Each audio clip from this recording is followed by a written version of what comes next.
Somebody over on this side, and then we'll get you next. Okay, there.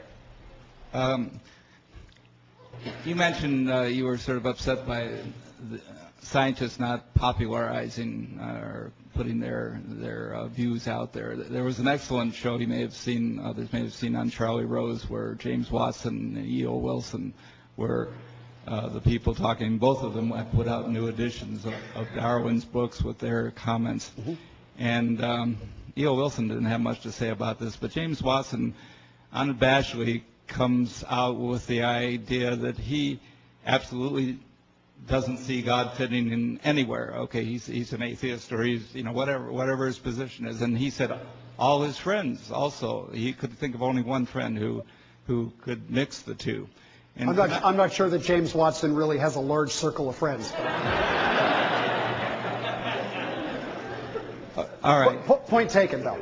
Okay. Well, maybe the one friend who did believe is passed is correct. But at any rate, the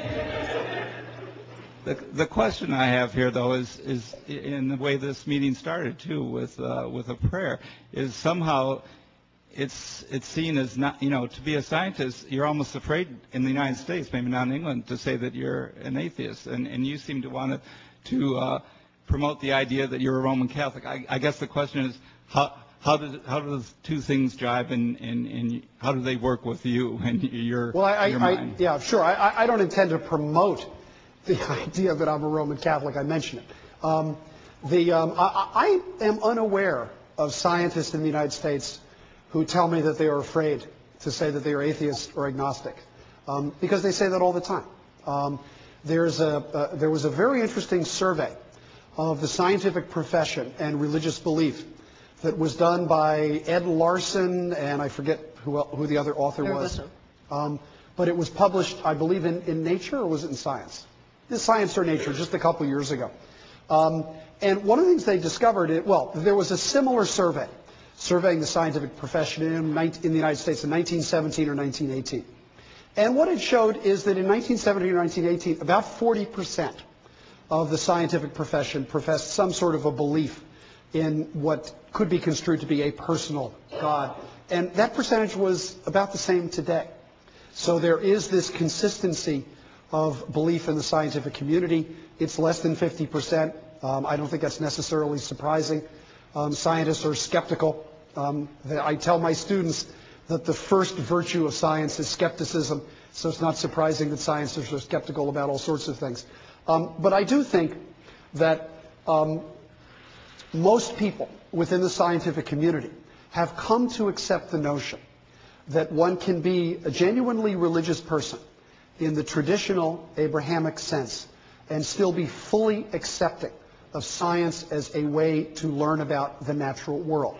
And if James Watson would accept that, then I'd be very happy with him. He may see no place for God in his view of the world. I do. That means we differ on matters of philosophy and theology, but I don't think it necessarily means we differ on matters of science. Over here. Yes. Yeah, I liked a lot of what you said. I thought it was good in terms of relating this attack on evolution by the ID and that section of the religious fundamentalist right. What I guess I'd like you to speak to would be, and I'm also part of, I write for the Revolution newspaper, and I also am part of World Can't Wait, Drive Out the Bush Regime.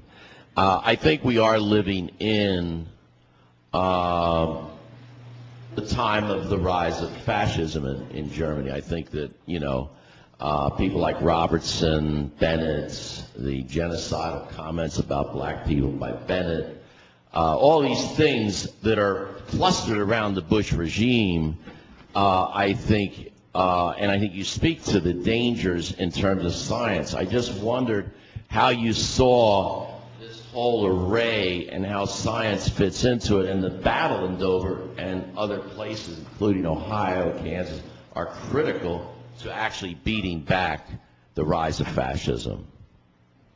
Well, you've invited me to make a provocative political speech, and I hope you wouldn't mind too much if I declined the invitation. I personally do not think that the times in the United States today are comparable to Germany in the 30s, if only because I think Americans are cognizant of what happened in Germany in the 30s and absolutely determined not to let it happen. And I would think that the court rulings that we've seen in Georgia and in Pennsylvania are a good example of the fact that we have an independent judiciary and we have people who are willing to stand up against this movement. I think, to be perfectly honest, I really don't want to increase the politicization of science by arguing that science is against one political party or against one particular point of view. To me, the great virtue of science has always been that it is apolitical. And what I see that worries me right now in this country is the tendency to politicize science, to pretend that science and scientific rationalism is an idea that belongs on one side of the political spectrum. I think that's intellectually wrong, and I think it's enormously destructive to science. And my own determination, I know what I'll do when I go in the voting booth, but my own determination in the public sense is to fight for scientific rationalism, and that's what I think this battle is really all about. Anybody over here, so Patricia doesn't have to run around too much.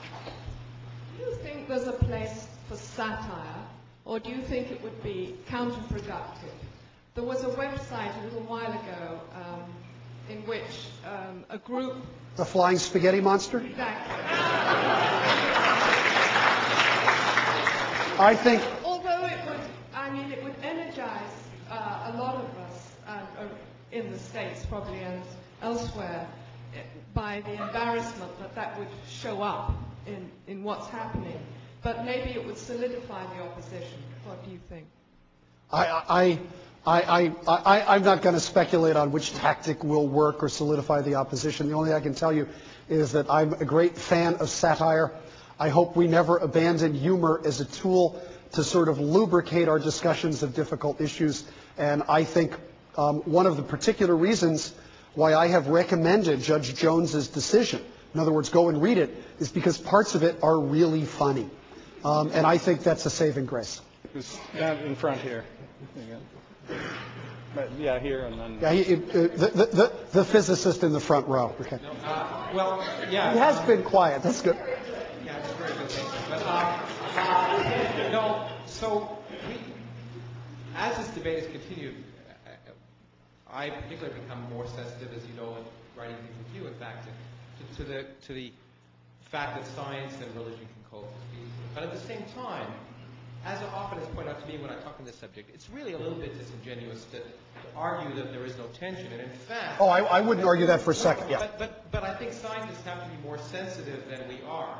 The fact that while a lot of this is, in fact, a lot of the reaction that you discussed is based on fear of science as the basis of morality, it's also based on a fear which is not completely displaced, that science is in fact a threat to religious belief. Because it is, in fact, as a well-known atheist physicist, Steve Weinberg, has said, science does not make it impossible to believe in God, it just makes it possible to not believe in God.